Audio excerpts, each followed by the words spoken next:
진경 공부 시작하려고 합니다. 들어오시면 지난주에 이어서 무국진경 2장에 대해서 한번 해보려고 합니다. 지난주에 이제 제가 무국진경 1장을 하면서 상제님께서 태어나셔서 이제 어떤 도를 이제 얻으시기까지의 과정을 간략하게 설명을 드렸어요. 구천상제님이 새로운 도를 딱 깨달으셔가지고 세상을 이제 바꿀 수 있는 도를 딱 깨달으셨어요. 그럼 그 다음에는 뭘 하실까? 설명을 해야 돼요. 왜냐하면 이게 혼자 조용히 저 산에 있어서 딱 바꾸면 세상이 바뀌는 게 아니라 이 세상에 있는 사람들과 바꿔나가야 되는 도예요.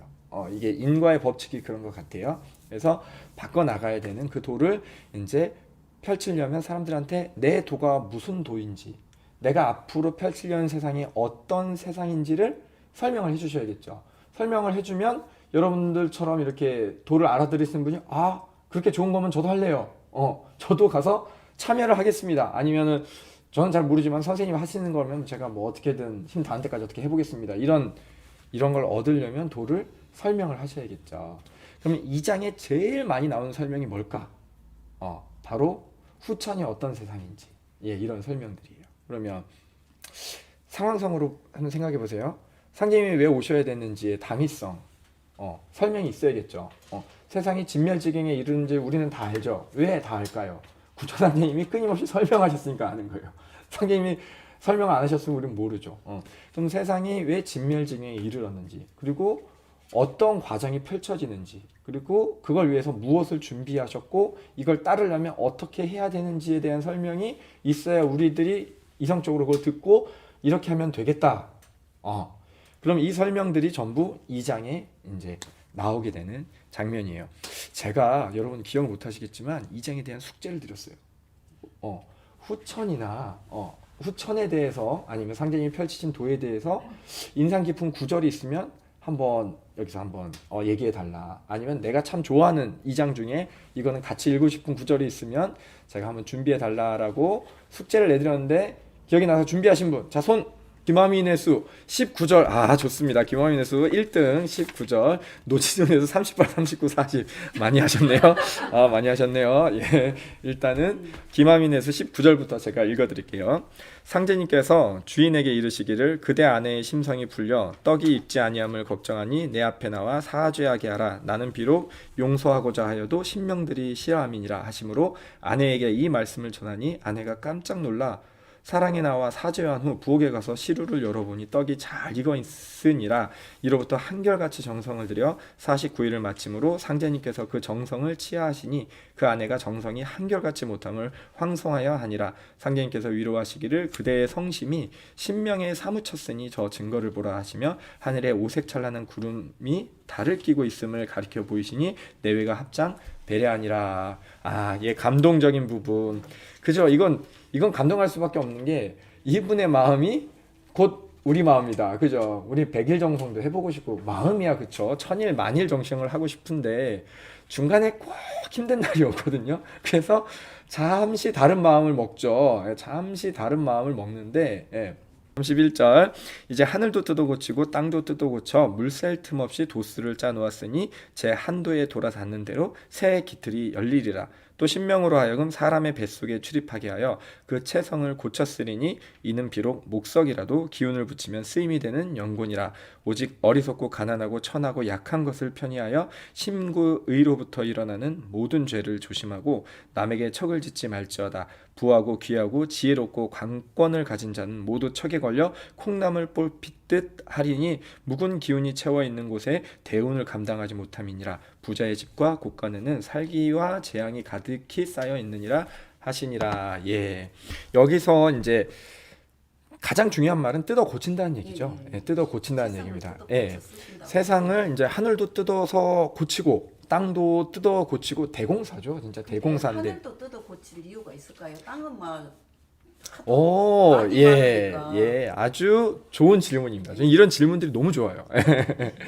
이 상제님께서 해놓으신 진경 이제 뭐 고친다는 얘기들을 제가 잠깐 이렇게 보여드릴게요. 천계 대권을 주재하여 천지를 개벽하여 무궁한 성경의 운수를 정하고 조화 정부를 열어 제겁에 쌓인 신명과 민중을 건지려 하니라고 시작을 합니다. 자, 사절이면 뭐냐면 대원사에서 딱 나오셨어요. 그러면 아무도 상제님이 무슨 도를 펼치시는지 뭐가 하는지 몰라요. 그리고 세상에 뭐가 병든지도 모르고 이 사람들은 진멸지경이 올 거라고 상상도 하지 않아요. 그때 상제님께서 제일 먼저 세상에 어떤 문제가 있는지 딱 집어서 하시는 말씀이 3개가 있는데 그 대권을 이제 내가 다 주었다. 그러면서 하시는 말씀이 무궁한 성경의 운수를 여는데 그러려는데 뭐가 문제냐면 신명과 민중이 제겁에 쌓여 있다라는 거예요. 우리 일반인들이 제일 많이 착각하는 게 인간만 병든 줄 알아요. 인간만 제겁에 쌓인 줄 알고 인간계만 망가는 줄 아는데 계속 이 2장을 보면 신명과 민중이라고 계속 반복이 돼요. 그러니까 도탄에 빠진 신명계를 거쳐야 된다. 신명 계속 얘기가 나오거든요. 신명계도 망가진 거죠. 이게 그 뒤에도 또 이제 그래서 제일 먼저 하는 공사가 뭐냐면 명부공사예요. 상제님께서 대원사에서 나오시자마자 제일 먼저 하시는 게 명부공사. 뭐냐면 천상계도 기존에 있었던 질서와 체계와 수없이 많이 꼬여있는 인과가 손댈 수 없게 엉켜 있었던 거예요. 이걸 알 수 있는 게 중간에 보면 그 진경에 이 인간과의 모습은 천상계의 모습을 그대로 본뜬 것이다. 천상계가 먼저 되고 나서 인간계의 그 결과가 나타난다. 이런 말씀들이. 그래서 하늘도 뜯어 고치고 땅도 뜯어 고치고 결정적으로 뭐 하나 더 뜯어 고쳐요? 사람도 뜯어 고쳐야 되는 거예요. 예. 그래서 하늘 뜯어 고치는 건 명부공사로 싹 다 뜯어 고치고 땅 뜯어 고치는 것도 뭐 이렇게 그 각 지방 신명들끼리 서로 소통하지 못해가지고 감정 우리 지역 감정 이런 거 많은데 뜯어 고쳐요. 이걸 뜯어 고치니까 어떻게 돼요? 그 박경전 해수께서는 통감하실 텐데 박경전 해수 어렸을 때 흑인이 지나간다. 어땠어요? 동네에? 막 야단 나지요. 예. 막 손가락질 아, 그죠. 안 덮고 지나간다가 깜둥이 지나간다 하고 막 그죠. 이러니까. 예. 동물원에 원숭이 보듯 했어요. 네, 맞아요. 사람이 아니에요. 구분돼 있어요. 이게 상제님 뭐라고 하냐면 지기가 통일되지 않아서 차등이 있다라고 하세요. 이걸 통일시킨다라고 말씀을 하셨는데 지금 우리는 어때요? 흑인도 사람이고 백인도 사람이고 다 사람이잖아요. 인격을 가지고 결혼도 하고 이게 열어놓으신 거예요. 상제님이 바꾼다 하시고 실제 바뀐 걸 우리 눈으로 보는 거고 이 시절의 사람들은 못 보죠.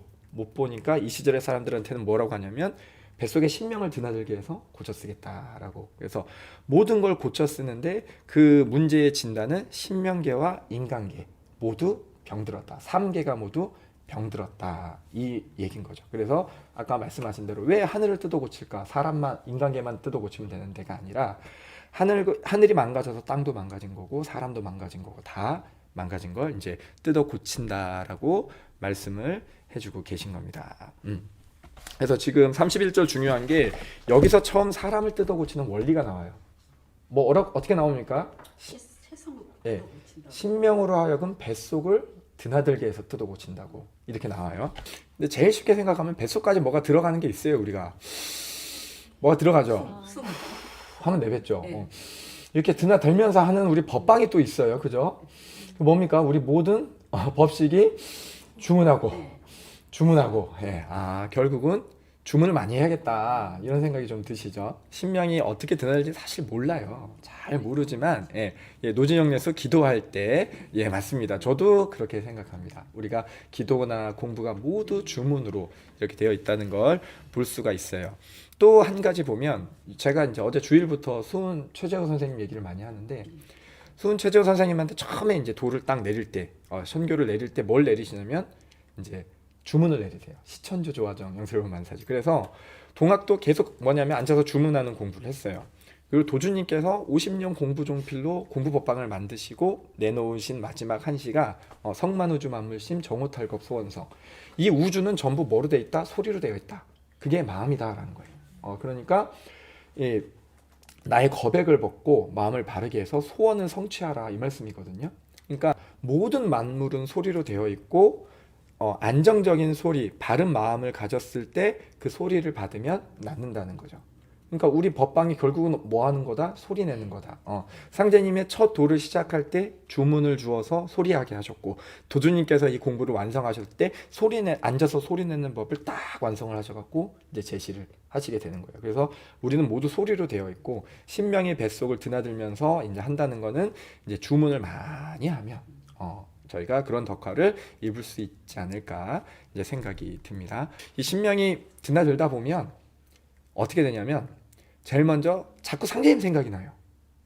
도 생각이 나요. 그러니까 일상에서 마주할 때 전에는 에이 이런 옌뱅 막 이런 것들이 튀어나왔었는데 요새는 뭐가 나왔냐면 딱 마주치면 아 상제님 딱 마주치면 아이고 태울주 이렇게 티 나와요. 이 티 나와요. 이게 그냥 계속 주문을 하다 보니까 체성이 고쳐져 가지고 전에는 여기 튀어나오던 게 자꾸 상제님이 튀어나오니까 뭘 하냐면 자꾸 상제님을 생각을 하네. 상제님을 자꾸 생각하니까 어떻게 돼요?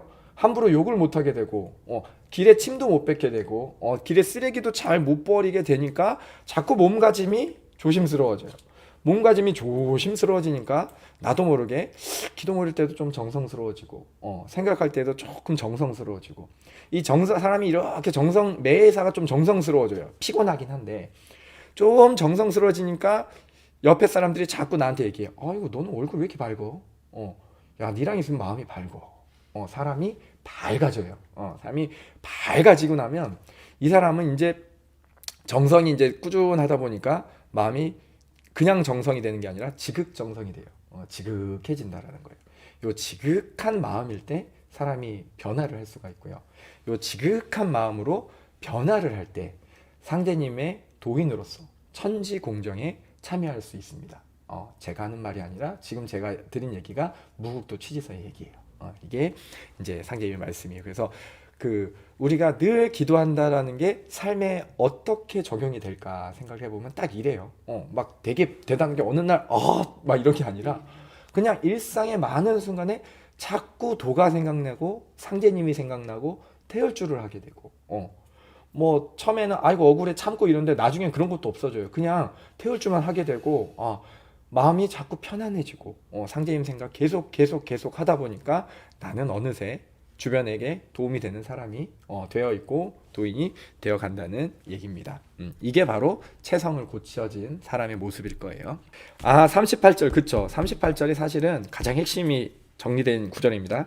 후천에는 천하일가가 되어 위무와 형벌을 쓰지 아니하고 조화로서 중생을 이화할지니 관원은 직품에 따라 화권이 열림으로 분위에 넘치는 패단이 없고 백성은 원한과 극하게 탐음 진치의 모든 번뇌가 그치므로 성식 용모에 화기가 넘치고 동정 어묵이 도덕에 합하여 쇠병사장을 면하여 불로불사하고 빈부의 차별이 철폐되어 호의hu식이 소용대로 서람에 나타나리라. 모든 일은 자유욕구에 응하여 신명이 수종들며 운거를 타고 공중을 날아 먼 데와 험한 데를 다니며 천문이 나직하여 승강이 자제하고 지견이 투출하여 과거 현재 미래 시방세계의 모든 일을 통달하며 수화풍 삼재가 없어지고 상서가 무르노가 청화명료한 낙원으로 화하게 하리라 하시니라.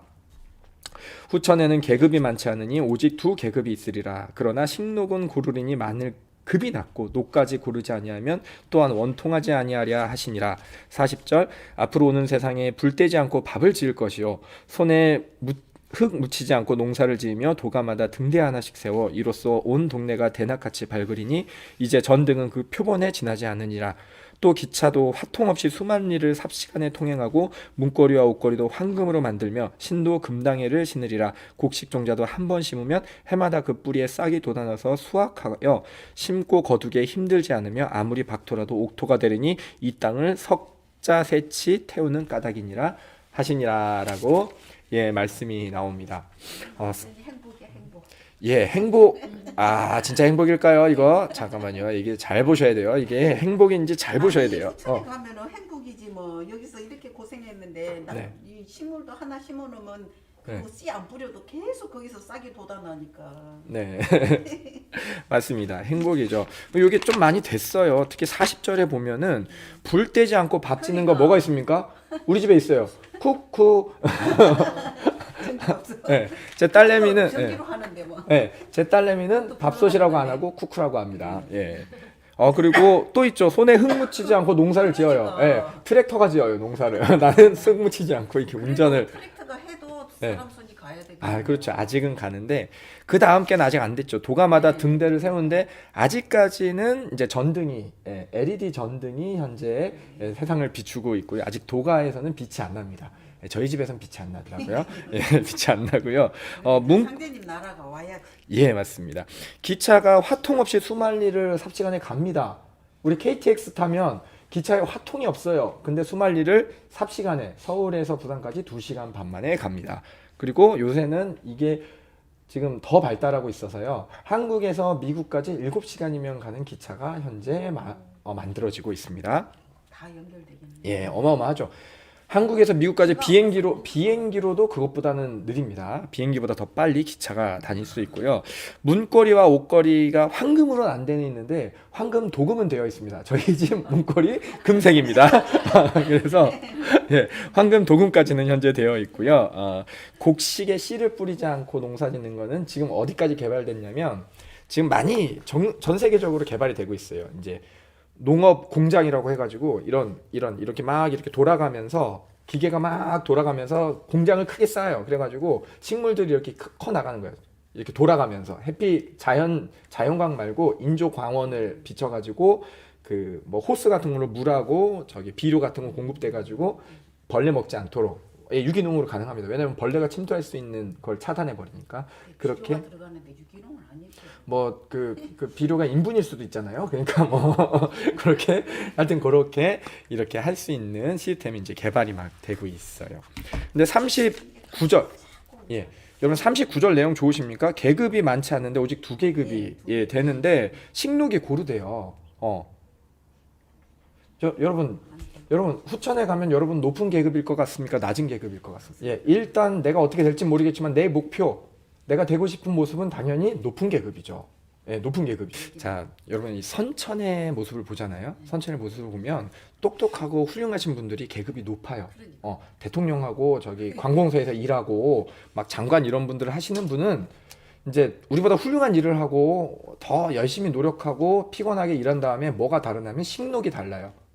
왜냐면 그분들은 벤츠 타고 이렇게 나는 모닝 타고 이렇게 그러거든요. 그리고 그분들은 이제 삼시세끼 소고기 먹고 나는 아주 특별한 1년에 한 번 소고기 먹고 막 이런 식록이 달라요. 식록이 다른데 불평등하다고 생각하십니까? 아니죠. 열심히 일하고 뭐 머리 좋은 사람이니까 많이 벌어서 나보다 고생하니까 그냥 좋은 거 먹어 이렇게 하는데 후천이 된다고 해서 이 급이 높은 사람이 고생을 덜 하진 않을 거예요.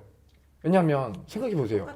백성들은 먹고 놀아도 군주는 놀 수가 없어요. 그러면은 우리 세종대왕 생각해 보세요. 세종대왕은 놀 수가 없어. 그럼 세종대왕 밤새 일하시는데 그 보좌는 저기 못 놀죠. 네, 못 놀아요. 계속 못 놀아가지고 힘들다 하는데 먹는 건 똑같아. 백성들은 맨날 놀다가 백성들도 벤츠 타고 나도 벤츠 타고 똑같은데 일은 누가 많이 해요? 높은 계급이 많이 해요. 예, 이게 후천입니다. 여러분 후천에서 높은 계급이 되고 싶죠. 예, 일은 많이 하고 먹는 건 똑같습니다. 일은 많이 하고 타는 것 똑같고요. 일 많이 하고 입는 것 똑같습니다. 근데 급은 높아요. 계급은 높은데 선천은 급이 높으면 먹는 거 입는 거 이런 것들이 더 부유하고 높습니다. 예, 그리고 일도 많이 하고 후천은 어쩐지 알겠죠.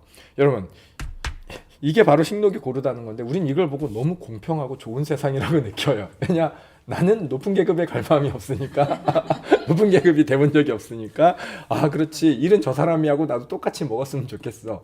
하지만 현실은 어떻습니까? 요걸 저희가 해야죠. 그래서 상제님의 도를 받아들이고 이해하고 느끼는 사람들이 더 많이 헌신하고 요새 그 얘기 하잖아요. 우리 도인들이 이제 천존시대, 지존시대, 인존시대라고 하거든요. 그럼 사람한테 천지 운행을 붙여요. 여기 김경원 내수한테 해를 이내수한테 달을 붙였어. 근데 김내수가 나 일주일만 휴가 갈래. 그럼 해가 일주일 동안 안 떠. 어떻게? 천재지변이잖아요. 그러면 김경원 내수는 평생 휴가가 없어. 하지만 식록은 골라. 김내수는 아무리 일을 해도 먹는 건 똑같고 입는 건 똑같고 하는 건 똑같아요. 그래 얼마나 공평합니까, 그죠? 얼마나 공명정대한 세상입니까? 그래서 이 상제님의 뜻을 함께 하고자 하는 사람들이 이 역할을 해줘야 돼요, 그죠? 그런 뜻을 가진 사람들이 상제님 곁에 있는 게 아닌가 이런 생각을 좀 해봅니다. 김아미네수가 53절에 김병선에게 글 한 장을 써주시니 그분의 내용이 궁금합니다. 일임유배 해잔한 분, 일출 임묘진 사부지 일정사오미 계명 일중일시 교육대 제출진. 요거는 여러분 정말 대순진리회 뭐 여타 종교에서 어마무지하게 써먹은 혹세무민의 아주 정점에 있는 글입니다. 자, 여기 이제 화면 이제 보여드리면 이제 김병선이라고 되어 있는데 이 병사병자의 배선자를 음동으로 한다라고 해서 해석하는 분이 많아요. 그러니까 병사병자의 배선자면은 이제 뭐 저기 항공모함 같은 군사 배예요. 뭐 이렇게 하시는 분도 있는데 뭐 그거까지는 생각할 건 없을 것 같고요. 여기 보면은 마지막 구절에 보면은 일중위시 교역대 제출진이라고 되어 있는데 이게 앞에 제가 황제지자입니다. 황제가 나오신다. 어디에서 진방에서 이 얘기거든요. 제출진. 황제가 진방에서 나오면 이게 뭐냐? 황제가 나왔으니까 후천이 된 거잖아요. 그쵸? 그렇게 생각을 해가지고 황제가 언제 나오냐 봤더니 일정 사오미 계명. 예, 그래서 사오미 해만 오면 12년에 한 번씩 와요. 사오미가.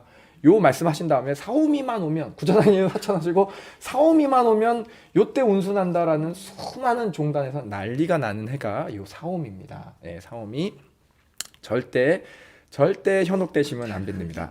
이제 저는 이 부분을 어떻게 봤냐면 이 일임 유배거든요. 그러면 해가 어느 해에 들어가냐면 유년에 들어간다는 거예요. 유년이 그럼 무슨 유년? 유년도 12년에 한 번씩 들어와요. 유년이 어떤 유년이나 봤는데 이 배자를 가만히 자세히 보니까 요게 어디서 보던 글자예요. 두 글자 같아. 예. 여기 보면은 기자에 유자예요. 그냥 유년 말고 기유년? 기유년인가? 이렇게 본 거예요, 저는. 기유년으로 보면은 이 해가 어떤 해냐면 구천상제님이 화천하시는 해예요. 구천상제님이 화천하시면 해가 졌다라고 표현할 만하네. 그럼 여기서의 해는 황제거든요. 황제라는 거는 이제 원래 중국에 있었고 구천상제님께서 황극신이 넘어간다 하면서 허벅지를 딱 치시니까 중국 광서제가 깨부탁하고 죽고 그러면 그 황극신이 어느 나라로 오냐? 우리나라로 와서 어디에 머무느냐? 청주 안동묘 이쪽으로 모셔오게 돼요. 그러면 이 황제의 위는 누가 가지고 계셨느냐? 이걸 모셔오셨던 구천상제님이 가지고 계신다라고 하면 구천상제님께서 화천하신다라는 거는 해가 진다라고 표현할 수 있겠구나라고 한 거예요. 그러면 해가 지고 나니까 해자 난분, 해년과 자년에는 해년과 자년에는 뭐냐 난리가 난다라는 거예요. 해년과 자년이 어쩌냐면 구천상제님 화천하시고 한 3년 후까지예요.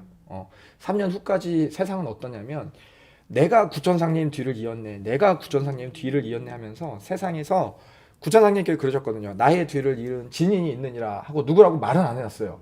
대전역 가시면서 진인의 올 길을 맞이하노라 이렇게만 얘기해 놓으시고 누군지 얘기를 안 해놓으셔. 그러니까 그리고 가까이 있던 종도들한테 어느 날 갑자기 귀에 대고 도통은 너에게만 줄게 이런 말을 여러 명한테 해놓은 거예요. 그랬더니까 어떻게 되겠어요? 서로 내가 구천상제님을 이었다고 막 종파가 나뉘고 난리가 난 거예요. 나중에 이제 차경석으로 좀 모이긴 하는데 난리가 나는 그때가 해자년이에요. 난분이 되다가 요때 갑자기 어떤 일이 일어나냐면 고수부라고 아세요?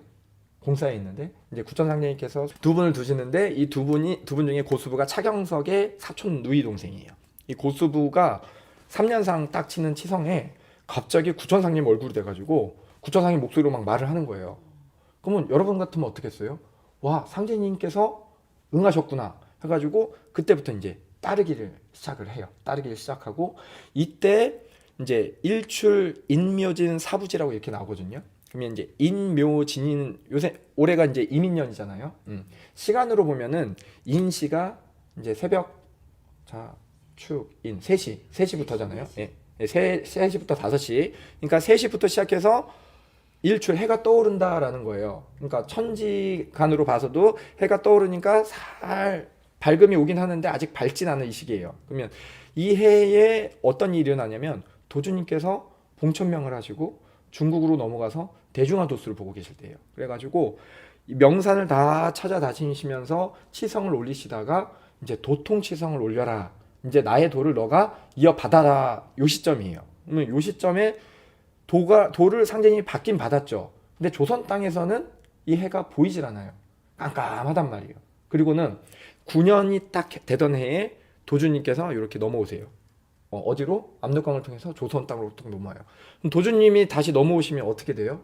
밝음이 해가 다시 떠오르죠. 요게 사오미예요. 요 해가 해당되는 게 사오미거든요. 그래서 일정 사오미, 원래 해가 뜨는 시간이 사오미니까 우리가 오시의 중앙을 정오라고 해서 12시라고 하잖아요. 요게 해가 떠오르는 시간인데 요때에 맞춰서 도주님께서 구천상제님의 도를 우리가 도통하는 거는 통할 통자예요. 도에 통한다는 거고 도주님께서 치르신 도통치성은 거느릴 통자예요. 그래서 구천상제님의 도를 도주님께서 완전히 거느리시게 되고 이 땅으로 넘어오실 때가 바로 이 사옴이에요. 그러니까 계명, 다시 밝음이 시작이 되죠. 이 밝음이 시작되니까 일중위시 교역퇴, 해가 중천에 떴을 때 교역, 이 선천과 후천이 바뀐다라는 거예요. 교역퇴 바뀌게 되니 제출진이나 황제가 진방에서 이제 출현하도다.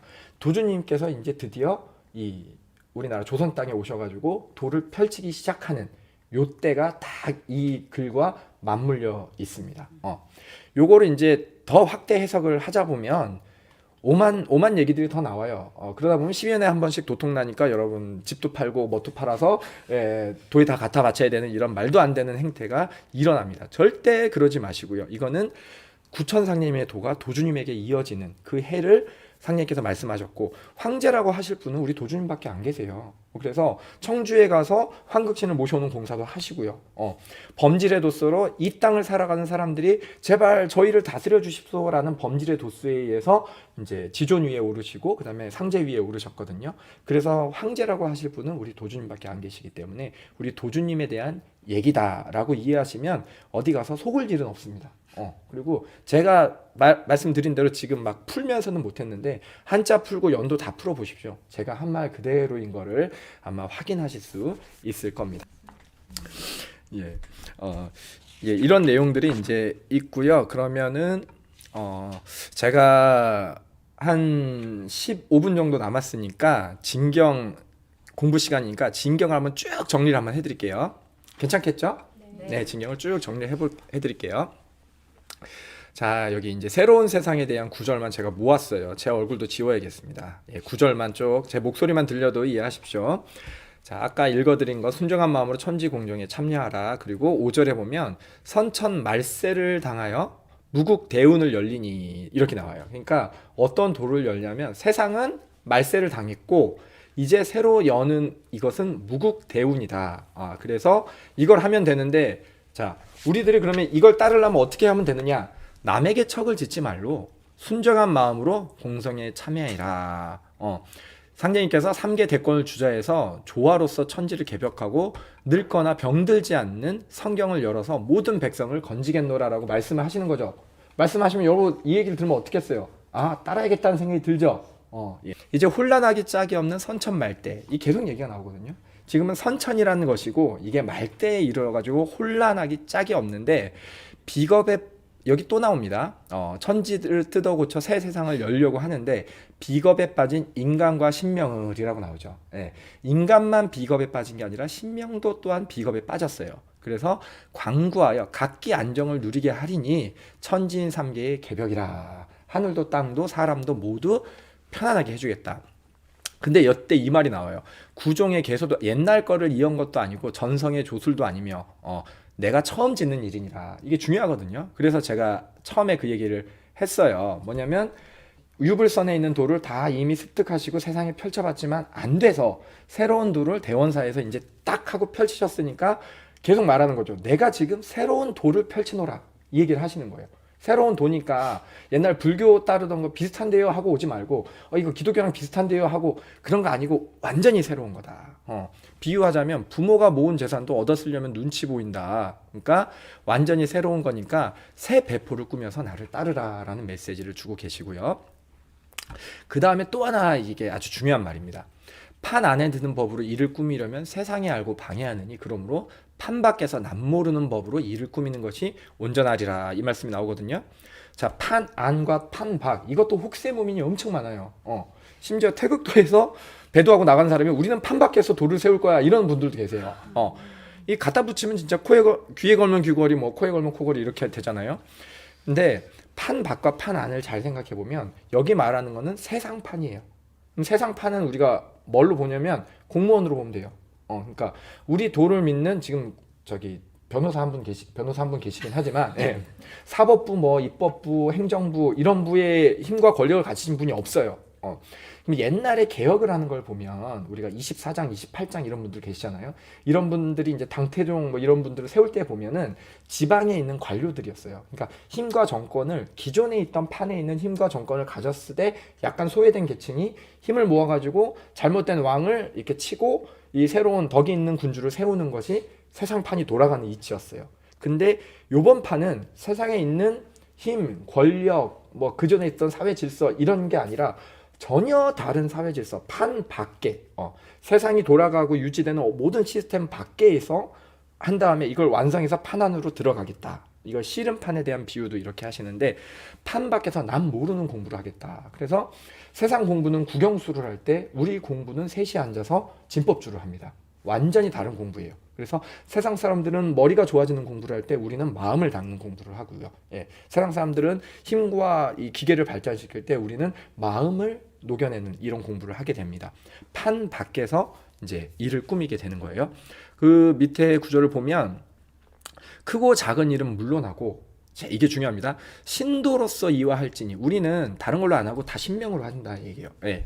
신도로서 이화할지니 그러니까 이치를 사용할지니 현묘불축한 상상하기도 헤아리기도 어려운 어마어마한 방법으로 이제 공을 거두느니 이것이 곧 무의이환이라. 그러니까 상제님께서 하시는 일은 어떻게 했는지 모르는데 상제님이 하시니까 신분제가 없어졌고요. 상제님이 하시니까 남녀차별이 없어졌고요. 상제님이 하시니까 지역감정이 없어졌고요. 상제님이 하시니까 인종차별이 사라졌어요. 어떻게 하시는지 모르잖아요. 근데 됐어. 우리는 알아. 어떻게 하는지 모르지만 되는구나. 상님 하시면 되는구나. 알아. 근데 이때 분들은 몰라. 말도 안 되지. 있을 수 없지. 어디 양반과 상놈이 같은 상에서 어찌 아녀자가 큰일에 이러신 분들하고 이제 이 얘기를 하는 거죠. 근데 현묘불축한 공으로 무의이화 누가 억지로 뭐 되게 한 건 없는데 자연하게 모든 것이 어떻게 됐냐? 도수에 돌아닿는 대로 세기틀이 열리리라. 여기 또 이런 말씀이 있죠. 이제 뭐 임진왜란 때 이제 최풍원과 진묵과 송구봉 얘기를 하시면서 유도불도 선도로 임진왜란을 맡았으면 각각 기간이 다르다. 이걸 왜 말씀하시냐면 옛적에는 판이 작고 간단하여 한 가지 법으로만 능히 이제 세상을 바꿀 수 있다 했어요. 제가 그 성경 얘기하면서 40년 동안 광야를 헤매면서 그 노예 근성을 뜯어 고쳤다는 얘기를 했잖아요. 그러니까 옛적엔 판이 작으니까 한 가지 법만 하면 됐는데 이젠 판이 커갖고 유도만 갖고도 안 되고 불도만 갖고도 안 되고 선도만 갖고도 안 되니까 모든 것을 합친 새로운 도로서 난국을 이제 바로 잡아서 혼란한 세상을 이제 바로 잡겠다라는 이런 말씀을 하고 계시죠. 우리는 그게 바로 잡히는 역사의 중간점에 있는 거고요. 그 다음에 또 선천에 24절에 보면 상천은 상극지리가 인간 사물을 맡았다고 돼 있어요. 그러니까 이것도 진단이에요. 우리 신명계와 인간계가 왜 망하냐면 상극지리가 맡았기 때문에. 그러면 뭐가 맡아야 되느냐? 상생지리가 새롭게 나온다. 그래서 이 중간에 보면 신도를 좋아하여 또 신도가 나오죠. 만고의 원을 풀며 상생의 도로서 후천 성경을 열고 조화 정부를 세워 새로운 통치 정부라는 거예요. 새로운 공무원과 이제 통치자 관료를 세워서 무의이화와 불원지교로 뭘 하고자 하지 않아도 자연스럽게 되고 말로 가르치지 않아도 다 배워간다는 뜻이거든요. 화민정생하라라 백성을 평화롭게 다스리리라 이 말씀을 이제 메시지로 전하고 계십니다. 또 이제 지운이 통일된다. 27절에 보면은 지방신과 지운을 통일하여 인류 화평의 원동이 되게 하리라 말씀하셨어요. 이거는 두 번 설명, 지금 여러 번 설명했습니다. 이렇게 된 거 눈으로 확인하시죠. 예. 우리 BTS를 외국 사람들이 그렇게 좋아해요. 지운이 통일돼서 그렇습니다. 29절에 보면은 문화의 진액을 원시반본으로 추집하여 후천의 기초를 정하리라. 인류가 가진 모든 문화도 다 끄집어서 하나로 모으겠다. 문명도 모으겠다. 기술도 발달시키겠다. 땅과 땅 사이도 다 소통하겠다. 이 말씀을 다 하고 계세요. 근데 지금 여러분이 사는 세상은 어떻습니까? 이거를 눈으로 다 확인하고 있습니다. 예, 눈으로 다 확인해요. 아까 이제 읽었던 신명을 뱃속을 고쳐서 사람을 체성을 고쳐 쓰신다라도 말씀을 하셨고, 그 다음에 이제 32절에 보면은 선천은 이제 힘과 권력, 폭력으로서 보배를 삼았지만 후천은 그렇지 않다. 그래서 서양에서 넘어온 무기는 이제 다 쓸모 없어지고 그럼 뭘 하면 되냐? 의통을 알아서 사람을 많이 살리면 보온줄이 들어 청복을 누리게 된다. 32절에. 그러니까 우리가 뭘 하면 된다. 어떻게 따르면 된다라는 메시지입니다.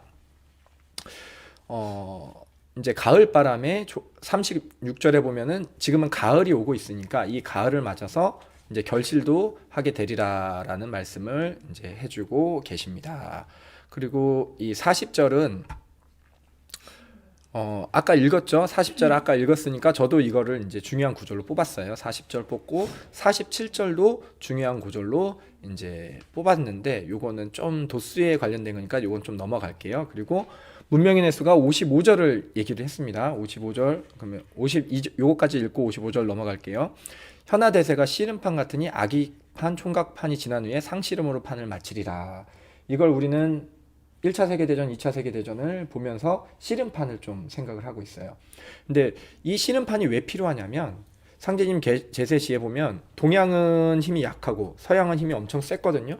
이 기울어져 있는 세상으로 가면 서양이 완전히 먹어버리게 생겼으니까 이거를 바로잡기 위해서 수훈 최재호 선생님을 일본의 종장으로 세우신 다음에 일본을 통해서 이렇게 서양은 이제 좀 낮춰주고 동양은 이렇게 해갖고 지금은 좀 이렇게 되는 지금 세계에서 제일 잘 사는 나라 미국, 두 번째로 잘 사는 나라 중국 해서 원투를 동서양이 나눠 갖는 이 시대가 이제 왔습니다. 그리고 이제 51절에도 또 이 비유가 있어요. 현하 대세가 가구판 노름과 같으니 말수가 먹으리라. 우리 도가 나오긴 하는데 마지막에 나올 거다라는 얘기까지도 여기 해주고 계시고요. 그다음에 무서운 말도 있죠. 동양은 불로 치고 서양은 물로 치리라. 세상을 불로 칠 때는 뭐 산도 붉어지고 들도 붉어지고 자식이 지중하나 손끝 잡아낼 겨를이 없으리라 하면서 말세가 올 때 혼란한 시점도 이 2장에서 도를 깨닫자마자 깨우치시고 모든 걸 다 설명하시는 거죠. 시작, 원인, 진단, 그리고 어떻게 하는지 과정, 그리고 우리들이 어떤 마음을 먹어야 되는지에 대해서까지도 말씀을 하신 연후에 마지막에 어떤 일이 일어나고 의통 그 사람을 낫게 해야 된다는 것까지도 말씀을 쭉 하고 계시는 부분을 보게 됩니다. 자, 그리고 문명인에서가 말한 55절로 넘어갈게요. 바둑도 한 수만 높으면 이기느니 남 모르는 공부를 하여 두라 이렇게 얘기를 하세요. 그래서 그 결론은 뭐냐면 모든 기사와 묘법을 다 버리고 의통을 익혀두라 이 말씀이 있거든요. 그러니까 세상은 뭐 온갖 병폐가 막 있는데 이게 상제님께서 다 걷어들여셨고 딱 하나 병겁만 남겼는데 병겁을 그 치료하기 위해서 의통도 남겨두었으니 의통을 알아두라. 이제 여기서 사람들이 착각을 많이 하는 분들이 있어요. 뭐냐면 병겁을 왜 구천상계교회 만드셨냐 이런 질문을 하시는 분들이 계세요. 병겁도 안 만드셨으면 됐지. 큰 오해입니다. 병겁은 구천상님이 만드신 게 아니라 남겨두신 겁니다. 뭐냐면 세상은 수많은 인과의 법칙에 의해서 망할 시나리오가 수백 개가 있는 거예요. 화산 폭발로도 망하고요. 핵전쟁으로도 망하고요. 지진으로도 망하고 오만 걸로 인류가 다 망하게 생겼는데 그 중에 하나는 또 질병이었어요. 망할 걸 다 제거했는데 봤더니 이 질병은 쓸모가 있다라는 거예요. 질병으로 나중에 만 백성이 상제님을 믿게끔 내가 죽어가는데 상제님하고 외치면 살아. 그럼 안 외칠 사람이 누가 있냐는 거죠. 그래갖고 숨이 깔딱깔딱 상제님 외쳐봐. 상제님 딱 살아. 평생 믿어야지. 이렇게 된다는 거죠. 이렇게 해서 이제 판을 고른다. 동양은 이제 기울어졌던 동서양의 판을 이제 형평성에 맞추게 된다라고. 그래서 모든 진귀한 것을 버리고 순전한 마음으로 순수한 마음이어야 됩니다. 약독한 마음 안 돼요. 의통을 알아두라 이렇게 말씀을 하고 계십니다. 어느 정도 정리가 된 것 같아요. 그리고 이제 38절 제일 중요한 거 38절을 아주 빠르게 제가 정리를 해드릴게요. 이게 하나하나 이렇게 있습니다. 후천에는 이제 천하 일가가 됩니다. 그러니까 서로 왜 싸우느냐? 가족이 아니라서 싸우더라. 가족이면 안 싸우겠다. 우리 대강정에서 계속 뭘 배웁니까? 니들이 가족이다. 가족 같은 마음 좀 가져봐라. 어떤 사람은 그러더라고요. 도인을 가족으로 여기라고요? 그렇게 미워해도 괜찮을까요, 도인을? 이런 사람들 계시더라고요. 그런 막말 아닙니까? 이런 마음을 가지신 분들 계시는데 그 가족 말고 공익 광고에서 나오는 가족 알죠? 그 가족입니다. 그런 가족이 되라. 그래서 중생을 이제 이치로서 좋아하는데 이 선천의 가장 나쁜 게 뭐였냐면 직품에 따라 확권이 열린다고 되는데 나보다 직급이 높은데 머리도 나쁘고 덕도 없어. 이런 사람이 내 머리 위에 있으면 어떻게 되냐? 나를 구박해. 그런 분들 보면 밑에 정말 뛰어나고 백성이 따르는 사람이 있으니까 얘를 밟아야 내 위치가 있지. 이러는 패단이 많았어요. 선천에는. 근데 후천에는 덕이 있는 만큼 권한이 열려요. 그러니까 뭐 개길 게 없죠. 나보다 덕이 있고 지혜가 높으니까 개길 게 없죠. 이게 더 높으면 내가 직급이 올라가니까 이런 패단이 없어진다. 그 다음에 백성은 원한과 극악과 탐음 진치의 모든 번뇌, 그러니까 고민이 없어져요. 아, 어떻게 먹고 살지? 아유, 사고쳤는데 어떡하지? 우리 애가 공부를 안 돼 어떡하지? 이런 게 없어져요. 그러니까 성식용모에 화기가 넘친다. 전부 엄청 예뻐진다는 얘기입니다. 네, 그리고 동정어묵이 도덕이 아파요. 세병사장을 면하며 불로불사하고 이렇게 나오죠. 그래서 모든 행동이 도에 합하여진다라는 거예요. 이제 도에 넘치는 그런 게 없어져요. 그냥 내가 하고 싶은 대로 하면 도예요. 이걸 이루신 분이 공자 선생님, 나이 70에 종심소욕 부류구라고 뭐 하고 싶은 대로 해도 도에서 안 벗어나더라 이 얘기예요. 그런 게 되니까 쇠병사장, 늙고 병들고 죽는 게 모두 사라지고 특히나 빈부가 차별이 없어져서 호의호식, 내가 입고 싶은 거 먹고 싶은 게 다 서랍에 나타난대요. 여러분 서랍에 나타나는 우리 집 서랍일까요? 저는 서랍에 나타난다 해서 제일 먼저 떠오르는 게 자판기였습니다. 예. 요새 보면 자판기에서 안 나오는 게 없어요. 그리고 자판기의 천국이 일본이거든요. 일본 갔더니 경차를 자판기에 넣어놓고 카드 결제하면 경차가 튀어나오더라고요. 그래서 야 진짜 안 나오는 거 없다. 뭐 옷, 음식 이런 건 당연하고요. 뭐 꽃다발 5만 개 다 나옵니다. 그래서 호의호식이 소형대로 서랍에 나타내는데 이제 후천되면 결제는 안 해도 됩니다. 그냥 누르면 나와요. 이런 세상이라고 말씀을 하십니다. 그리고 모든 일은 자유의 욕구에 의해 신명이 수종을 들어요. 그러니까 내가 뭘 하고 싶으면 딱 되는 거예요. 그러니까 후천에는 악인이 가면 안 돼요. 내가 얘를 미워하고 죽이고 싶어 그러면 신명이 수종을 들잖아요. 그러니까 누군가를 미워하거나 남을 해코지하려는 마음을 가진 사람은 한 명도 후천에 가면 안 돼요. 사람이 마음 먹은 대로 신명이 수종을 들기 때문에 어떤 원리인지 모르지만 어떠한 아무리 노력해도 누군가를 미워하는 방법을 모르는 이런 바보 같은 인간들만 후천에 가야 됩니다. 예. 운거를 타고 공중을 날아 먼 데와 험한 데를 다닙니다. 예, 요새 드론이 막 잘 다녀요. 천문이 나적하여 승강이 자제하고 이제 돌아가신 분들도 그냥 오늘은 천상계에 가서 아버님을 좀 뵈볼까 이래갖고 올라가서 뵈시면 돼요. 이게 이제 후천이라고 하고 직연이 투철하여 시방세계에 다 통달한다. 이제 전보를 안 가셔도 돼요. 여러분들이 전부 미래까지 다 아십니다. 그리고 수화풍 삼재가 없어져요. 이제 뭐 추운데 어떡하죠? 아, 난 집이 없는데 추운데 어떡하죠? 길거리에 누워 자도 얼어 죽거나 더워 죽지 않는 세상이 후천이다. 그리고 청하명료한 낙원이 되게 하겠다라는 게 이제 상제님의 말씀입니다. 그래서 이 2장의 내용을 보면은 진짜 좋은 세상을 내가 만들겠다. 세상은 무엇 때문에 병들었고 신명과 인간계 3개가 다 병들었고 이 병든 세상을 이렇게 고칠 텐데 여기를 가려면 니들이 뭘 하면 된다. 요거까지 메시지를 많이 남겨놓으신 게 무국진경 2장의 내용입니다. 그래서